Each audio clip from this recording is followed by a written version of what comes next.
પાલયો ખાતે પહોંચી ભગવાન શિવના દર્શન કરી ધન્યતા પ્રાપ્ત કરી રહ્યા છે। ત્યારે વડોદરા જિલ્લાના કાયાવરોહન ખાતે આવેલા ગુજરાતનું કાશી ગણાતા લકુલિશ મંદિર ખાતે વહેલી સવારથી જ દર્શન કરવા માટે ભક્તો આવી પહોંચ્યા હતા। એટલું જ નહીં, મહાશિવરાત્રીનો પર્વને લઈને મંદિર પ્રશાસન દ્વારા પણ ભગવાન લકુલિશને અવનવા શણગારો કરવામાં આવ્યા છે અને મંદિર પરિસરને ફૂલોના શણગાર કરવામાં આવ્યા છે।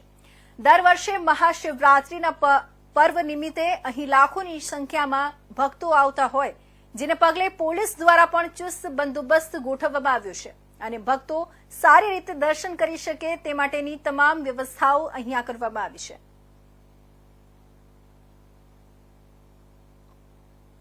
परम पुण्यम श्रीमद कायावरण तीर्थे मूर्तिमान शंकर स्वयं।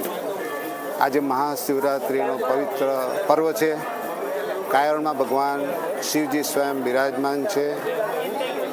निराकार और साकार रूपे बने ब्रह्मेश्वर महादेव तरीके ने लकुलिश भगवान तरीके के जेमने शिवपुराण में 28मो अवतार शिवजीनो योगेश्वर अवतार तरीके जणावेलो है, ते अहींया स्वयं विराजमान है। आ तीर्थનું महात्म्य सतयुग, त्रेता, द्वापर और कलियुग में थी जणावेलू है। आपणा महातीर्थो जे छे तेमां 9मु महातीर्थ है। कायावरण में शिवरात्रिनो प्रसंग वर्षोथी उजवाय छे अने पुष्कळ प्रमाण में सवारे 4 वाग्याथी पब्लिकनो भक्तोनो धसारो चाल्या करे छे। सवारथी लई अने सांजे पण 4 प्रहरनी पूजा थाय छे। एमां अंदाजे 2000 जोड़ाओ एमां भाग ले छे अने 4 प्रहरनी पूजाओ अहींयाना विद्वान ब्राह्मण द्वारा संपन्न करवामां आवे छे।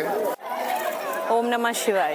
मारू नाम दारा है। हूँ वर्षोथी अहींया आવું છું આ ગામમાં દર્શન કરવા માટે।